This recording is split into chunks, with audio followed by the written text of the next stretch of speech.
구약 전도서 5장입니다.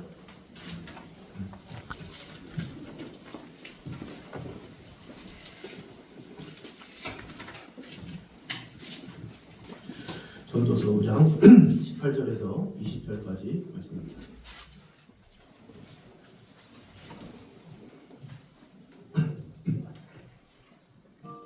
전도서 5장 18절에서 20절까지 말씀.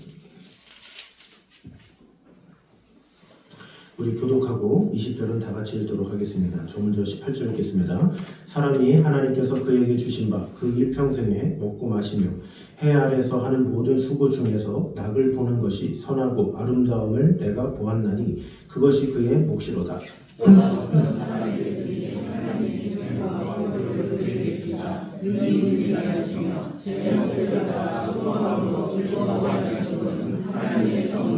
다 같이 읽겠습니다. 그는 자기의 생명의 날을 깊이 생각하지 아니하리니 이는 하나님이 그의 마음에 기뻐하는 것으로 응답하심이라. 아멘. 자, 오늘 말씀은 인간 삶의 궁극적인 주관자가 하나님이시라는 사실을 강조하고 아울러 인간이 하나님께서 허락하신 것만으로 진정한 만족과 기쁨을 누릴 수 있도록 삶을 변화시킬 때 인생의 허물을 극복할 수 있음을 보다 직접적으로 강조하고 있습니다.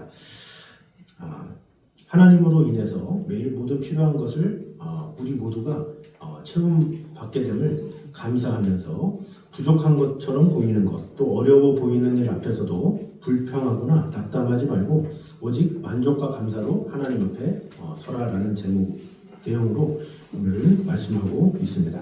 빌립보서 4장 11절에 보면 어떠한 형편에든지 내가 자족하기를 배우노라 이런 구절이 있는데 이런 말씀처럼 오늘 말씀에서도 하나님께서 주신 것에 대해서 감사하며 만족하며 자족하며 살 것을 말씀하고 있습니다. 그럼 오늘 우리에게 주시는 은혜를 보도록 하겠습니다. 먼저 우리의 삶 가운데 베풀어진 모든 것은 하나님이 부여하신 행복의 재료임을 말씀하고 있습니다. 우리 18절 말씀을 다 같이 한 번 더 읽도록 하겠습니다. 시작. 사람이 하나님께서 그에게 주신 바 그 일평생에 먹고 마시며 해 아래에서는 모든 수고 중에서 낙을 보는 것이 선하고 아름다움을 내가 보았나니 그것이 그의 몫이로다. 아멘. 자, 여기 보니까 사람이 하나님께서 그에게 주신 바 그 일평생에 먹고 마시며 해 아래에서 하는 모든 수고 중에서 낙을 보는 것이 선하고 아름다움을 내가 봤다. 또 그것이 그의 몫이다. 이렇게 말을 하고 있습니다. 해 아래에서 하는 모든 수고 중에 낙을 보는 것, 이것을 강조하는데 그냥 낙을 본다 그러면 사람이 사는 동안에 그냥 행복하게 사는 것 이렇게 볼 수가 있지만 여기 보면 모든 수고 중에서 낙을 보는 것, 이 수고 중을 강조하고 있죠. 결국 이 하나님께서 주신 것 중에 수고도 있다 이렇게 볼 수도 있죠. 그러니까 우리 이 사람들은 보통 보면 수고스러운 거, 고된 거, 어려운 거, 뭐 이런 것은 세상 것이라고 생각하고 좋고 잘되고 복되고 이런 것은 하나님께로부터 왔다 이렇게 생각하는 이분법적으로 생각하는 경우가 있죠. 그러나 하나님께서 우리에게 수고도 주고 고난도 주고 어려움도 주고 또 더불어서 좋은 것도 주고 기쁜 것도 주고 행복한 것도 준다라는 거죠. 그러니까 하나님을 잘 모르는 사람들은 내게 기쁨이 있어야지 좋은 것이 있어야지 그것이 행복이다 생각하지만 실질적으로 하나님의 사람 중에 고난을 안 겪어본 사람이 없고 어려움을 안 당한 사람이 없죠. 그러나 그런 것들조차도 사실은 하나님께서 주신 본분이다 이렇게 말하고 있습니다. 그래서 이 세상 사람들은 시련받거나 환난받거나 뭐 굶주리거나 공고하거나 고독하거나 소외받거나 이런 것을 싫어하죠. 왜? 어렵고 힘들고 그렇기 때문에 이것은 세상적이다 이렇게 생각할 수 있죠. 또 악한 것이라고 생각하기도 합니다. 또 반대로 뭔가 평안하고 부유하고 사람들이 알아주는 인기와 영예 이런 것은 상당히 아름답다, 선하다 이렇게 생각하는 경우가 있는데 솔로몬은 그렇지 않다라는 거죠. 수고 중에 뭐라고 그래요? 수고 중에 낙을 보는 것. 이건 뭐예요? 고난과 어려움이 있지만 그 가운데 기쁨을 찾고 그 가운데 광명을 찾고 그런 것이 복이다라는 거죠. 그러니까 쉽게 말해서 이 세상의 시련과 어려움과 슬픔 이런 것은 당연히 있다라는 거죠. 이 세상은 빛이 있으면 어둠이 있고 또 슬픔이 있으면 기쁨이 있고 아침이 있으면 저녁이 있고 뭐 이런 것이 반복된다는 거죠. 만약에 그것이 없다, 그러면 어떻게 됩니까? 그러면 사실 사람의 이 기쁨이라는 것을 그 맛을 누리지 못해요. 군인이 됐을 때 그때가 되면 매사가 감사해져요. 그전에는 전혀 깨닫지 못했던 보통 사람들은 다 평민이잖아요. 그죠? 다 평민이다가 군대를 가잖아요. 그러면 구속돼 있어요. 거기서 명령대로 해야 돼. 안 그러면 혼나. 그럼 당신이 뭔데 그러냐? 그럴 수가 없어. 왜? 거기서 이렇게 하니까. 그래서 거기에서 뭐 한 달이고 두 달이고 속박돼서 살잖아요. 그러면 그렇게 자유가 부러울 수가 없어요.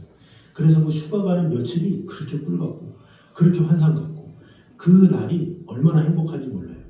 그런데 안 가보면 모르잖아요. 그게 얼마나 자유라는 게 얼마나 기쁜지 모르다라는 거죠. 오히려 고통이 있고 고난이 있고 어려움이 있을 때 이 자유가 기쁨이라는 것을 그제서야 알게 되는 거죠. 이 사람이라는 존재가 그래요. 항상 자유롭고 항상 뭐 화평하고 되는 대로 되고 이렇게 되면 사람이라는 것이 존재가 감사를 몰라요. 그러나 어떤 어려움이나 핍박이나 고난이나 어려움이나 이런 것이 찾아오면 내가 일상으로 지내는 것들이 은혜다라는 것을 깨닫게 되는 거죠. 우리 요즘 영화 중에 그 신의 악단에서도 이 중국의 그 성도들을 좀 대변하는 영화인 것 같아요. 거기서 보면 성경을 마음껏 볼 수 없는 상황이잖아요. 성경 보면 뺏기고 총살당하고 뭐 그런 상황. 그 1999년인가 94년인가 그때 배경인데 실화를 바탕으로 한 영화인데 뭐 지금도 마찬가지지만 대놓고 예수님을 못 믿잖아요. 근데 거기 영화에 보면 이 성경을 촛불을 켜고 나도 볼 수 있는 것이 은혜라고 그러다가 그 어떻게 상황이 돼서 성경을 마음껏 볼 수 있도록 허락을 해준 거예요. 그 기간도 2주밖에 없어요. 그런데 그 2주지만 마음껏 우리가 그래도 찬양할 수 있다는 게 얼마나 좋은 거냐 막 하면서 기뻐하는 장면이 나와요. 그런 거 보면 보통 사람이 누리지 못하는 거기 지하교인들은 누리지 못하잖아요. 근데 우리는 누리잖아요. 우리는 누리기 때문에 그걸 감사하지 몰라요. 우리가 항상 성경도 보고 항상 기뻐할 수 있고 항상 감사할 수 있고 이런 것을 못 누린다는 거죠. 그래서 그 내용에서도 은혜라는 찬양이 나오는데 그 은혜라는 찬양의 처음이 뭐예요? 내가 누려왔던 모든 것들이 그죠? 당연한 것이 아니라 은혜다 이렇게 고백을 하잖아요. 그러니까 우리가 이 세상에 살면서 오히려 어려움이 있었고 슬픔이 있었고 괴로움이 있었고 속박함이 있었고 이런 것 때문에 오히려 지금 누리는 것이 축복이다라고 말을 하는 거죠. 제가 한 유튜브에도 어떤 연예인이 우리 이전에 다니엘 기도에 나왔던 박위 형제가 있어요. 그 미라클이라고 거기 영상 보면 그분이 또 개그맨 중에 어떤 거의 죽을 병에 걸렸다가 난 분이 있어요. 같이 서로 간증을 나누는데 이 개그맨도 되게 잘 나가고 공채 개그맨 중에 어린 나이에 수석으로 들어오고 잘 나가다가 한순간에 그 췌장염 때문에 죽을 뻔하다가 겨우 살았어요. 근데 그런 은혜를 막 나눴어요. 그리고 또 박위 형제가 저도 평소에는 마음껏 걷고 마음껏 지내는데 오히려 다리를 잃게 되고 나서 내가 누려왔던 모든 것이 당연한 것이 아니라 은혜였다는 걸 깨닫게 됐다고. 그러면서 오히려 이전에 어려웠던 것들이 이후에 보니까 정말로 진정한 하나님의 은혜였구나. 이제 그걸 깨닫게 됐다라고 하면서 서로 이제 간증을 나누는 내용이 나옵니다. 그런 걸 보면 이 세상에 이 많은 사람들 보면 어떤 경험이나 어떤 상황이나 이런 거를 대화를 하다 보면 되게 좋고 잘 되고 이런 것보다 어떤 어두움의 것들, 이전에 힘들었던 것들 그런 것들을 나눠요. 왜? 지금은 생각지 못한 놀라운 은혜를 누리기 때문에 그때를 이야기하죠. 제가 저번에도 이 광고 때 얘기했지만 이제 시찰장으로서 이제 교회들을 탐방하잖아요. 다니면서 신방도 하고 이제 목사님도 어려운 걸 물어보고 하는데 그분들이 다 처음에 겪었던 어려움들을 다 간증하기 시작해요. 가자마자 뭐 자랑하고 이런 분이 하나도 없어. 제가 사실은요 이렇게 고생을 얼마나 했는지요. 그러면서 막 얘기를 하는 거예요. 제가 그걸 다 들으면서 얼마나 힘들고 고되셨을까, 얼마나 어려움에 처하셨을까. 근데 그런 어려움들을 얘기하면서 뭐예요? 그런 어려움이 있었기 때문에 지금 참 은혜스럽습니다. 지금 참 감사합니다. 이야기하게 된 것이죠. 그래서 세상 사람들 보면 이 삶의 고통을 모르기 때문에 환난만을 쫓고 또 낮아짐을 모르기 때문에 교만과 자만에 빠지고 또 어려움을 겪지 못했기 때문에 타인의 어려움도 알지 못하고 타인과 더불어 살거나 또 타인을 배려할 줄 모르는 그런 모습이 많이 있죠. 그렇지만 적당한 햇볕과 적당한 비, 아침과 밤을 교차하는 우리의 삶들이 있을 때 옥토와 같은 삶을 경험케 하죠. 그래서 어떻게 보면 우리 인생 가운데 많은 고난과 어두움과 아픔과 이런 것이 나쁜 것만은 아니에요. 오히려 그런 것이 있어야 우리가 앞으로의 삶을 살아갈 수 있는 힘이 있고 또 그런 사람들을 품을 수가 있어요. 어둠의 사람들을 이해할 수가 있어요. 내가 어둠이 없었다, 슬픔이 없었다, 괴로움이 없었다, 과거에 그런 게 없으면 그를 위로할 어떤 힘이 없죠. 그러나 나도 동일한 어려움이 있었고 또 슬픔이 있었고 괴로움이 있었고 이런 것들 때문에 오히려 더 성숙해지고 그 성숙함으로 그 어려움을 당한 자를 품을 수 있게 된다라는 것이죠. 그래서 사람들이 낮아짐을 경험해봐야 겸손을 배울 수가 있는 거예요. 낮은 데에 내가 낮아져야지, 겸손해야지. 사실 이런다고 사람이 겸손해지지 않아요. 하나님께서는 생각지 못하게 사람을 낮출 때가 있어요. 비굴하게 만들고 겸손하면 안 되게끔 만들 때가 있어요. 그러나 그런 것을 겪게 되면 낮아짐이라는 것이 이거구나, 겸손이 이런 거구나 이렇게 깨닫게 되는 것이죠. 결국 그런 것들을 통해서 이 인생의 모든 과정이 다 축복이구나 그것을 깨닫게 되는 것이죠. 그리고 하나님의 섬세한 돌보심의 증거다라는 것을 알게 됩니다. 제가 이전에 독수리 얘기도 했지만 이 독수리가 이 새끼 독수리를 낳으면 던져버린다고 그러잖아요. 새끼 독수리도 이해합니까? 그러나 크면 클수록 이 부모님의 마음을 알죠. 왜 부모님이 나를 던졌지? 나로 하여금 더 성장하게 하려고 하는 거구나 하는 것처럼 우리는 사실 철이 없을 때는 깨닫지 못해요. 왜 나에게는 이런 고난이 찾아오고 어려움이 찾아오고 불평하고 불만하고 그러나 인생을 살다 보고 하나님의 뜻을 알고 하나님의 마음을 알면 이것이 하나님의 뜻이었군요. 하나님의 섭리였군요. 하나님의 은혜였군요. 이것을 경험하게 되죠. 그래서 우리가 알거니와 하나님을 사랑하는 자, 곧 그 뜻대로 부르심을 입은 자들에게는 모든 것이 합력하여 선을 이루느니라. 그것을 그때 고백하게 되는 거예요. 이전에는 내가 누렸던 것, 내가 했던 것 이런 모든 것들이 참 어려웠고 또 힘들었고 고난이었고 그랬지만 그러나 시간이 지나고 보니까 하나님의 은혜구나 이렇게 깨닫게 되는 것이죠.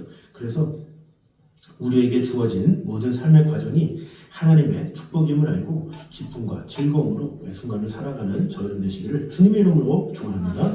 자, 두 번째는 우리에게 각자 주어진 환경 속에서 기뻐하는 것이 우리를 향한 하나님의 뜻임을 보여주고 있습니다.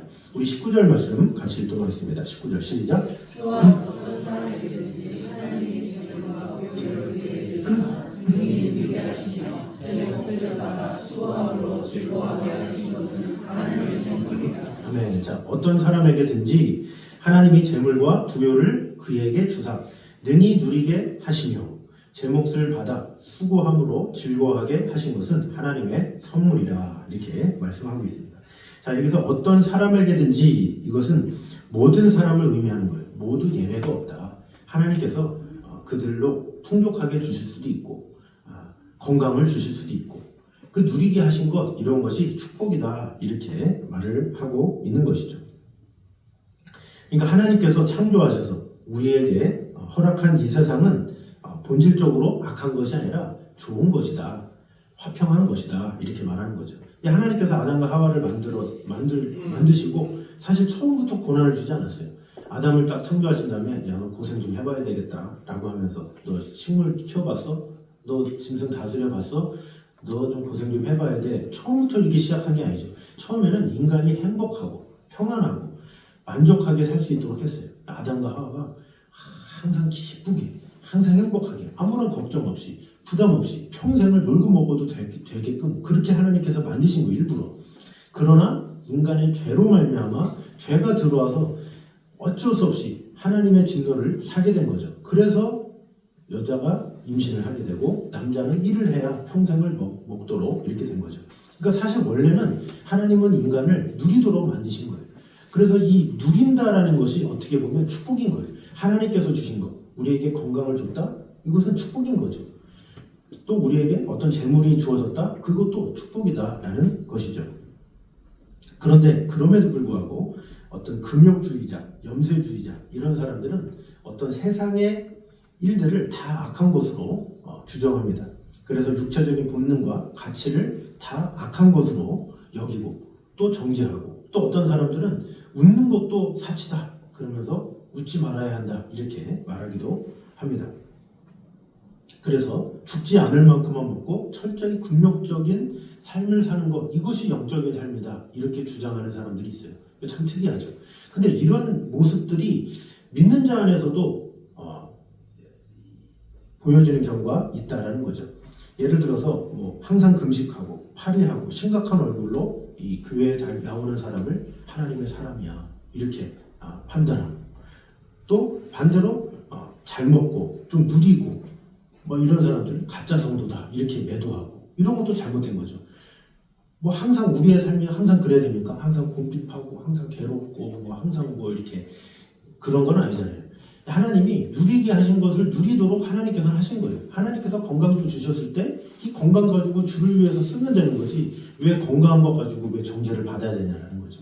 재물을 통해서 하나님께 영광을 돌리고자 하나님께서 재물을 주신 건데, 그 재물이 어떤 있다는 그것만으로 또 어떤 판단을 받아서도 안 된다라는 것이죠. 성경은 그리스도 안에서 범사를 행하며 먹든지 마시든지 다 하나님의 영광을 위하여 하라, 이렇게 말씀하고 있어요. 그러니까 어떤 상황에서든지 하나님의 영광을 위해서 하면 하나님께 기쁨이지만, 그런 것을 통해서 하나님의 영광이 드러나지 않으면 아무것도 아니다라는 거죠. 예를 들어서 내가 금식을 했어. 뭔가 파리하게 다니면서 이렇게 고난당하는 것처럼 항상 살아. 그런데 그것이 자기의에 빠진 사람이 있어요. 내가 금식을 했는데 뭐 내가 어떻게 했더니 하면서 자기만 드러나고 주님이 드러나지 않아. 그러면 그가 아무리 파리한 모습을 다니고 아무리 금식을 300일 400일 해도 하나님께 영광이 되어지지 않기 때문에 소용이 없는 거예요. 그 반대로 어떤 물질이 있고, 근데 그런 것을 통해서 그것으로 선교가 되고 뭔가 하나님의 교회를 위해서 헌신하고 사랑하는 데 쓰임 받는다면 오히려 그것이 더 축복이고 은혜가 될 수 있다는 거죠. 그래서 우리는 어떤 상황에서든지 그 어떤 상황 가지고 정죄하고 뭐하고 할 것이 아니라 그냥 먹든지 마시든지 다 하나님의 영광을 위하여 하라, 이것이 중요하기 때문에 그저 우리에게 주어진 것을 내가 얼마나 감사하고 얼마나 그것을 나누고 그 사랑 안에 거하느냐, 이것은 참으로 중요한 것이다 라는 것이죠. 그래서 이 세상에서 먹고 마시고 또 수고하고 그 분깃을 먹고 그 안에서 즐거움을 누리는 것, 이것은 악한 게 아니에요. 하나님 앞에서도 꼭 영적인 것만 구해야 또 그것이 아름답냐? 또 그렇지 않죠. 하나님은 아까도 얘기했지만 아담과 하와에게 그냥 에덴 동산에서 누리라고 했잖아요. 우리 하나님과 우리와의 관계는 그냥 교제하기를 원하시는 거예요. 우리가 뭐 어느 정도를 갖고 뭐하고 이런 게 아니라 우리가 하나님과의 어떤 관계가 있느냐, 그것을 가지고 기뻐하시지, 우리가 구하는 것이 항상 영적일 수만 있습니까? 사람이라는 존재가 우리가 살다 보면 또 물질적으로 힘들고 또 그러기 때문에 이런저런 필요로 이렇게 할 수도 있죠. 근데 중요한 것은 우리가 얼마나 하나님과의 깊은 관계 가운데 있느냐, 이것이 더욱더 중요한 것이지, 내가 어떤 것을 추구하고 구하느냐, 이런 것은 개인이 다 다르기 때문에 하나님께서는 뭐 영적인 것을 구했다고 해서 영적인 것은 주고 뭐 육적인 것은 필요 없다고 해서 그럴 뿐이 아니라, 그냥 하나님은 우리가 하나님의 자녀라는 그 자체만으로 기뻐하는 거예요. 하나님의 자녀라는 것만으로도 감사하고 축복이 되는 거죠. 그래서 우리는 항상 이 하나님과 우리와의 관계를 우리가 잘 알고 잘 누리고 그 축복 가운데 온전히 거하는 것, 그것이 중요하죠. 우리가 세상에서도 어떤 일적으로 보세요. 한번 직원이라고 쳐요. 그러면 사장이 있어요. 이 사장이 예를 들어서 어떤 알바를 한다. 그러면 그 직원이 가만히 있는 걸 못 봐요. 이렇게. 그래서 그 사장이 일거수일투족을 다 참견한다고 쳐봐요. 이렇게 사람 손님이 없을 때는 가만히 있지 말고 창문이라도 닦고, 창문을 막 닦아요. 그러다가 뭐 잠깐 힘들어서 허리 딱 피니까, 야, 그럴 시간에 허리라도 좀 쓸고 이렇게 해. 그러면서 계속 이렇게 괴롭게 한다고 쳐봐요. 그럼 그 관계가 어떻게 되겠어요? 신뢰가 되겠어요? 신뢰가 없는데 열심히 일하겠어요? 그 직원이 에이 뭐 여기 없으면 일 안 하냐? 그러면서 하는 건 하지만 마음이 하나가 되지 않기 때문에 소용이 없죠. 반대로 어떤 사장은 쉬라고 그러고, 이렇게 젊은 나이에 일하는 게 얼마나 힘든 건데, 그러면서 좀 편하게 있으라고 그러고 음료수 꺼내 먹으라고 그러고 막 해요. 그러면 그 알바하는 그 학생이 진짜 그 막 꺼내 먹어도 되네, 그러면서 막 꺼내 먹고 마음대로 합니까? 안 그래요. 우리 사장님이 날 이렇게 아껴주는데 내가 이 가게를 위해서 최선을 다해야지. 이 보통 웬만한 사람이라면 그런 마음을 가져요. 그래서 더 충성하고 열심을 다하죠. 이 하나님이 어떤 분이시겠어요? 앞에 있는 사장님과 같겠어요? 야, 너 뭐 하고 있냐? 너 왜 일 안 하고 있냐? 너 왜 지금 누워 있냐? 이렇게 말하겠어요? 그런 분이 아니시죠. 오히려 우리를 염려해 주시고 돌봐주시고 우리를 품에 안으시는 분이에요. 그 마음을 알기 때문에 우리는 하나님 앞에 어떻게 하면 더욱더 아름답게 또 뜻있게 이렇게 살까 이렇게 고민하게 되는 것이죠. 그래서 우리는 자꾸 하나님을 악한 사장님으로 생각하면 안 돼요. 악독한 사장님으로 매몰시키면 안 돼요. 하나님은 선하시고 귀하신 분이에요. 그저 하나님과 우리는 교제하고 또 하나님의 은혜 가운데 거하기를 원하시지, 그 관계 가운데 있기 원하시지, 우리가 뭐 일만 해야 우리가 노동처럼 막 죽도록 살아야 막 굶고 금식해야 하나님께서 기뻐하시고 이런 생각을 해서는 안 된다라는 거죠. 하나님은 그런 요구와 상관없이 하나님을 사랑하는 자를 기뻐하시고 하나님과 동행하는 자를 기뻐하시고 그와 함께 하시는 거예요. 그래서 인간적인 똑같은 생각으로 사람들은 그렇잖아요. 바쁘고 분주하고 이러는 걸 다 좋아하잖아요. 또 그러다 보니까 마치 하나님이 우리가 이 세상을 살면서 무조건 일만 하고 무조건 막 피땀 흘리면서 막 고생하고 이런 거를 좋아할 것처럼 절대 그렇지 않다라는 거죠. 오히려 하나님께서 주신 분복을 받아들이면서 화평을 누리고 행복하게 살아가는 것, 그것만으로 하나님께서 기뻐하시는 거예요. 그 여러분의 자녀들도 어때요? 이 세상에서 받을 거 받고 누리고 이런 자녀를 좋아하지, 자녀가 저 최전방에 끌려가가지고 죽도록 고생하고 맨날 그 동상 걸리고 막 그런 거를 좋아하겠습니까? 네. 그래서 우리는 항상 이 하나님의 마음을 우리는 알아야 돼요. 하나님의 마음은 우리가 하나님께서 주신 본분을 누리고 그 가운데 하나님께 감사하고 그런 삶을 하나님께서는 원하신다는 것을 잊지 말아야 합니다. 그래서 하나님께서 주신 모든 것에 감사하며 나아가는 저녁 되시기를 주님의 이름으로 축원합니다. 마지막 세 번째입니다. 가장 먼저 충실하게 지켜야 할 삶의 자리는 과거도 아니고 미래도 아니고 현재임을 보여주고 있습니다. 우리 20절 말씀 마지막 보도록 하겠습니다. 시작. 그는 자기의 생명의 날을 깊이 생각하지 아니하리니 이는 하나님이 그의 마음에 기뻐하는 것으로 응답하시니라. 아멘. 자, 여기 보니까 그는 생명의 날을 깊이 생각하지 아니한다 이렇게 말하고 있죠. 여기서 말하는 그는 앞선 19절에서 하나님의 섭리를 인정하며 순종하며 사는 사람을 말합니다. 그리고 여기서 이 생명의 날이라고 그러잖아요. 이 생명의 날이란 자신이 세상에서 사는 날, 그날을 의미합니다. 또한 생각하지 아니한다. 이것은 지나간 날들에 대해서 후회, 또 미래에 대한 불안과 초조함을 의미하는 말인데 이것을 생각하지 않는다라는 거죠. 그러니까 진정한 하나님의 사람은 어떤 과거에 얽매여서 후회나 아쉬움, 회한 속에서 살거나 아직 오지 않을 미래에 대해서 염려하며 초조하고 불안하게 사는 것이 아니라 현재에 충실한 삶을 산다라는 말씀입니다. 그래서 이를 감안하면 본절은 하나님의 섭리를 인정하며 순종하고자 하는 사람은 과거와 미래에 너무 집착하지 말고 하나님께서 그날 부여하신 일에 힘쓰며 이를 충실하며 또 자신에게 주어진 하루하루를 즐겨라 이렇게 말하고 있죠. 그래서 여기에서 말하고자 하는 것이 무엇입니까? 너에게 주어진 하루하루 그것에 충실해라 라고 말을 하는 거예요. 근데 그럼에도 불구하고 오늘날의 많은 사람들이 항상 과거에 대한 후회와 탄식 그리고 미래의 일들에 대한 불안과 초조 속에서 살아가는 현실이죠. 영국의 시인인 브라우닝은 이렇게 말했습니다.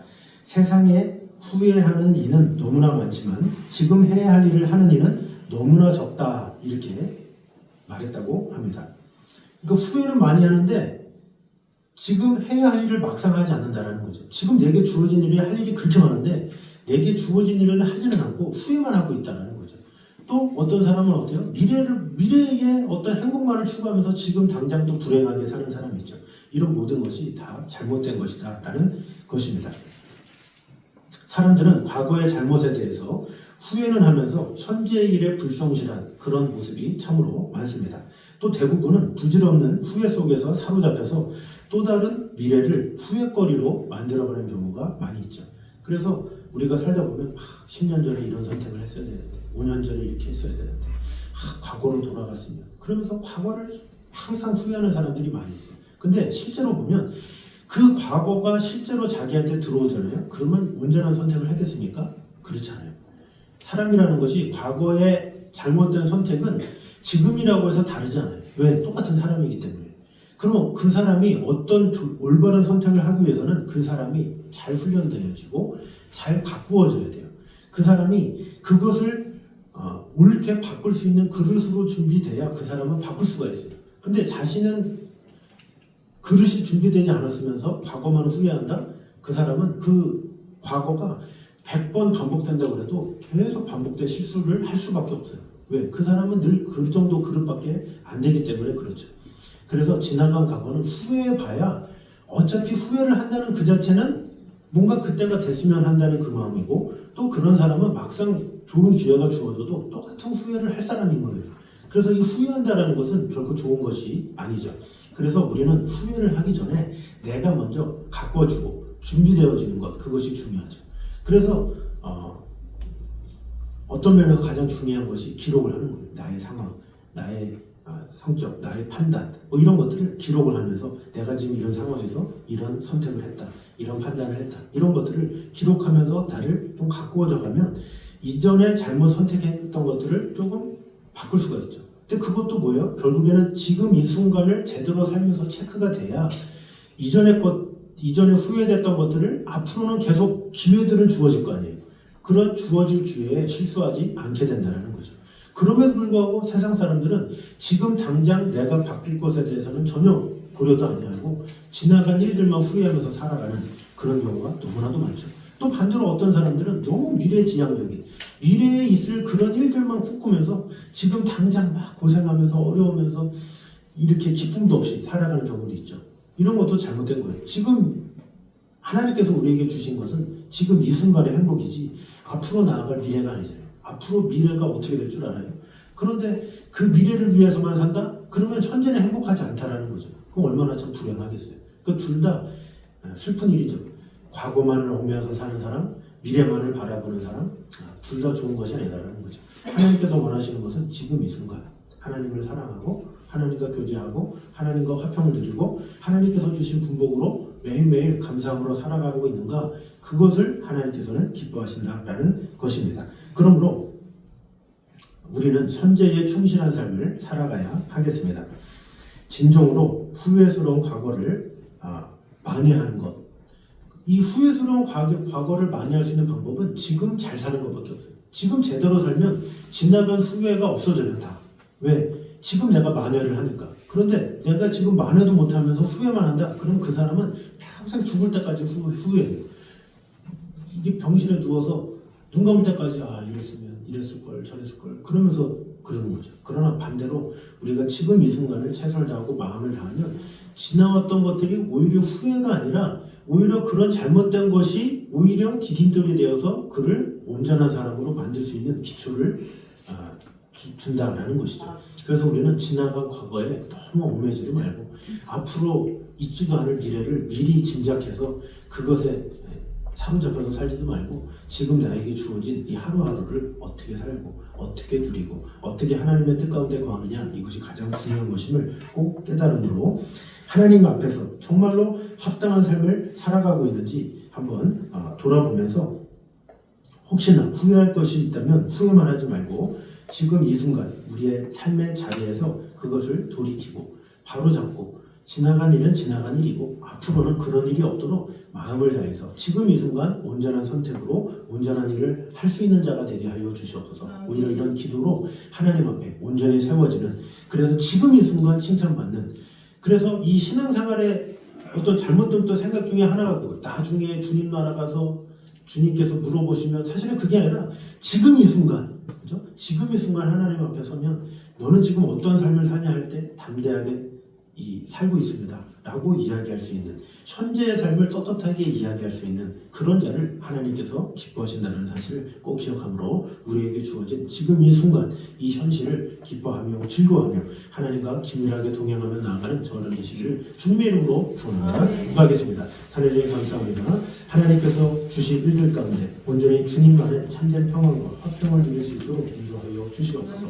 내일 일을 위하여 염려하지 말라. 내일 일은 내일 염려할 것이요 한날 괴로움은 그날의 족하니라 말씀하고 있습니다.